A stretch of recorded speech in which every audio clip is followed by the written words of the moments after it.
Hello YouTube! Today in the Naughty Librarian I am doing my BookTube-A-Thon reading wrap-up. Every year for BookTube-A-Thon there are 7 reading challenges, and I did all of the challenges this year because I am an insane person.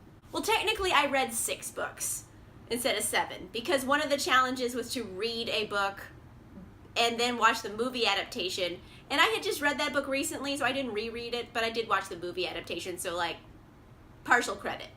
Anyway, let's talk about the books I read for BookTube-A-Thon. The first challenge was to toss a coin and let that decide what the first book you read is. My first book was Wicked and the Wallflower by Sarah MacLean. I never really go for historical romance, but I want to give the genre like a fighting chance. So I decided, hey, BookTube-A-Thon, the perfect time to like dive in. Overall, I am very pleasantly surprised by this one. It was recommended to me by several people. Lauren at the Novel Lush really liked this too, so I was like, okay, well if she likes it, I'll probably like it.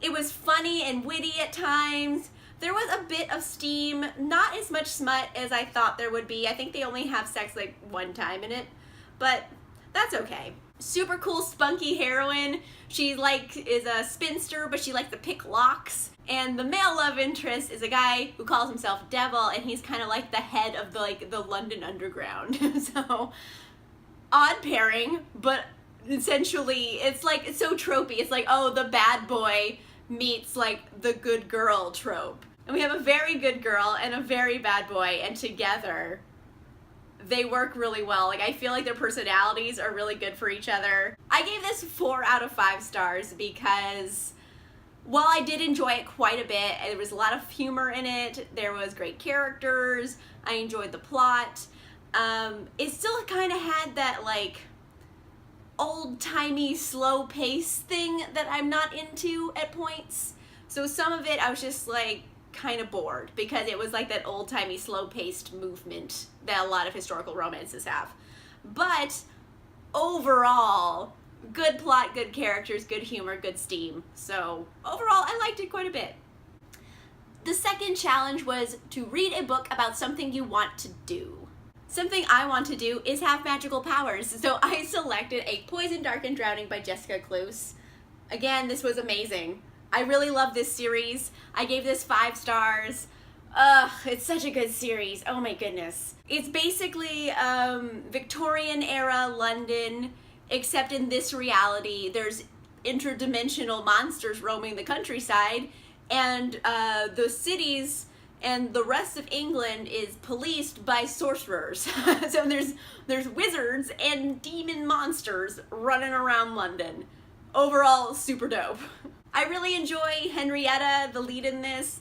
She's spunky and fun. Another cool thing about this series is that it kind of plays on the whole chosen one trope, because Henrietta, everyone thinks she's a chosen one, but in reality, she is not the chosen one. She has to pretend like she is because she might get murdered if she doesn't. Basically, A Poison, Darkened, Drowning took all of the stakes that were established in Shadow, Bright, and Burning and just took it up a degree. Like, this was amazing. Lots of monster battles. There's also like a very rare love square in this. Usually it's a triangle. There's a square in this one. There's 3 love interests for Henrietta.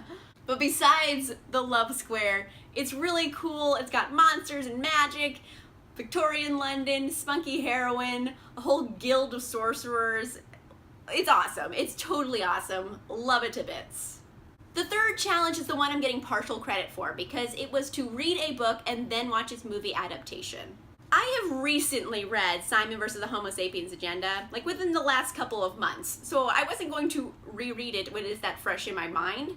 So I did watch the movie adaptation Love, Simon. If I was going to compare the book and the movie, I would say the movie is the same general story as the book, but the movie tells it differently.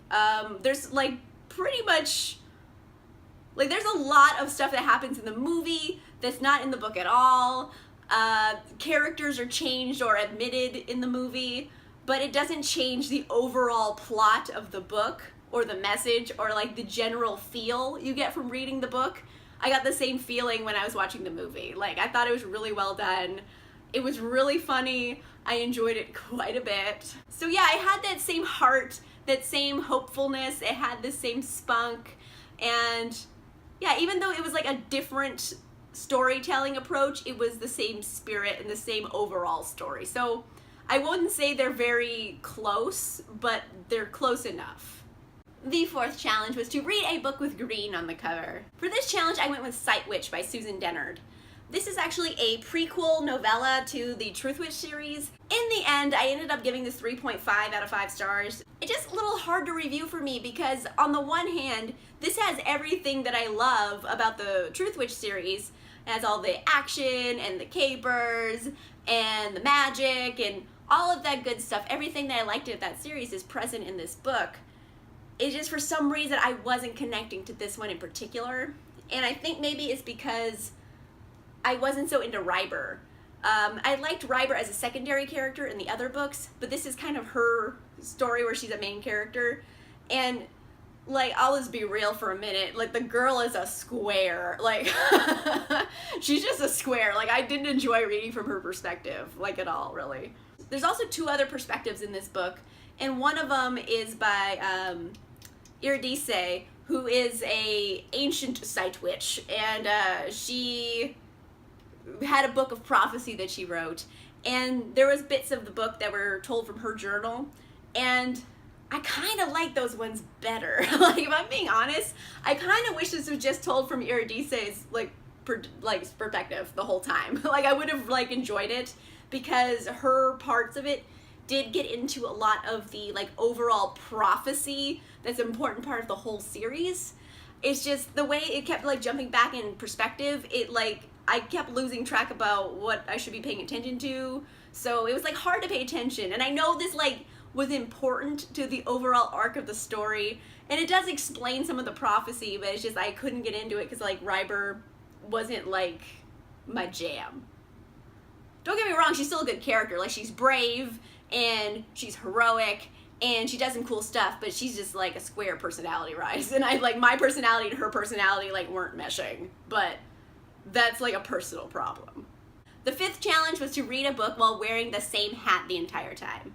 For this challenge, I read The Duchess Deal by Tessa Dare while wearing my tiara because I don't actually own a hat, but I own a tiara. And let's be real, tiaras are like fancy hats.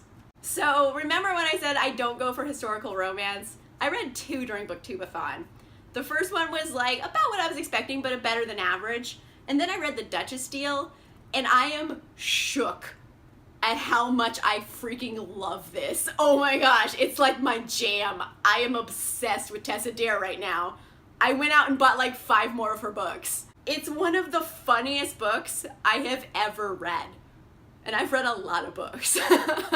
It's weird because it has like a lot of like the common like rom-com humor jokes that would make sense in a contemporary story, but the jokes themselves are clever but would only make sense in a Regency setting. So it's weird. It's like very kind of like a modern feeling historical romance. So I would recommend it to people who don't like historical romance because it has like a very modern rom-com feeling, but it still makes sense in the Regency period. It is a marriage convenience story, and it is about a duke who was burned in a war accident, so he's all scarred and he's grumpy. And then this seamstress who they kind of chance meet, and he's just like, hey, we'll get married and I'll put a baby in you and then we don't have to bother with each other again, but I need an heir and a wife for a little bit, so like, you're down, right? And she's like, oh. And then it works out in the end because they fall in love. And I really enjoyed watching them fall in love because not only did they like fall in love with each other, but like I also think they fell into like, because throughout the story you like gradually seeing them become best friends, which was like a really interesting dynamic, especially like in a Regency era, because women weren't always thought of to have a lot of agency. And it was nice to see a woman with sexual agency who was respected by her husband, and they were like a partnership, and it's sufficiently smutty. Oh my, I kind of appreciated that they just had like dirty sex, because that's like another thing with historical romance. It's always so overwrought with like softly burning candles and overarching music, and it's just like, ugh. sometimes people can just like have sex for the sake of having sex. It doesn't always have to be that huge emotional overwrought scene. So I kind of liked that like they just kind of were just having dirty sex for the sake of it, and I was like, I am down with that. But yeah, really good. I highly recommend this to everybody. Oh my goodness, it's so good.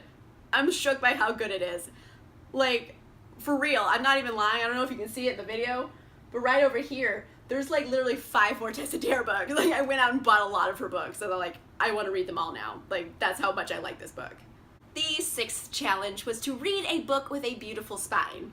For this challenge, I went with Throne of Glass by Sarah J. Maas because it was pretty enough to fit the challenge, and I wanted to read this. So, this is really good. Like, I get the hype. I get the hype now.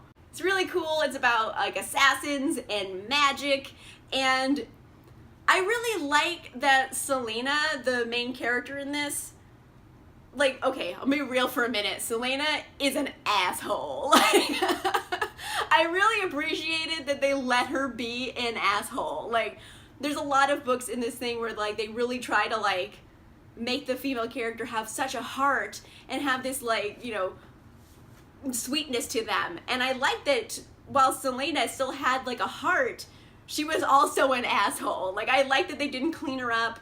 She's very much an anti-hero, and I love anti-heroes so much. So I was really impressed seeing her, well, seeing her in general. Usually anti-heroes are always a male character. So I appreciated seeing like, you know, the asshole with the heart of gold as a woman. So I liked that a lot. Selena is so badass.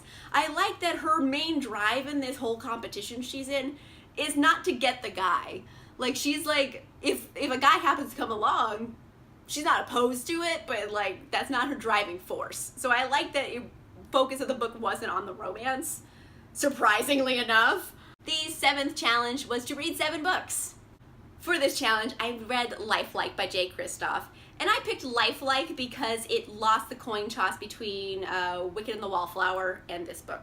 So I didn't want to not read it, so I read it for my 7th book. I'm giving this like a 4.5 out of 5 stars. There were some things that weren't perfect, I'll say that. Overall, it's very good. I did read this right after A Poison, Darkened, Drowning, so I went from like, you know, Victorian London interdimensional monsters to post-apocalyptic America with like robots. So I think my brain was like a little like fried because I went from 2 very different genres, like one right after the other. So I might have read this in a wrong order. The only thing that wasn't perfect in it is that it felt a little repetitive, and like it was a bit predictable. Like I kind of guessed the big reveal like immediately on in the book, like almost immediately. I'm like, oh, I bet that's that. And in the end it was. So I was like, oh, called it. So it was like a little predictable, and like a lot of the lines in the book kept repeating to the point where I'm like, wait, did I go back a chapter? Like, didn't I just read that? So I kept thinking that a lot, and it would pull me out of the story because I'm like, why do you keep repeating yourself? You're saying the exact same dialogue you literally just said. But that only took off half a star because otherwise this book was amazing. It's robots, post-apocalyptic America, and this girl named Evie, and I don't want to give too much away, but I will say there's like a Princess Anastasia vibe to the whole story. That's not giving too much away. It kind of comes up immediately in the book. Cool characters, a lot of new slang was invented in this that like it's easy to like interpret what they're talking about, but it is a little overpowering at points because they just immediately go into their slang with no real glossary. So you kind of have to figure out what's going on, but that makes it like it really immersive in the world building because you feel like you're in this world completely when you're reading it. So it's very good. I enjoyed the story quite a bit. I will continue on with the series. It just was a little repetitive, and I was able to guess the big reveal, so that took off half a star. Overall, I read some amazing books during BookTube-A-Thon. Like, I'm not disappointed.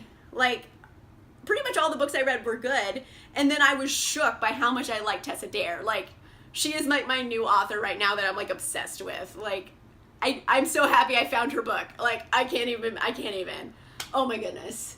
Anyway, let me know in the comments down below if you have read any of these books, which ones are your favorites or least favorites.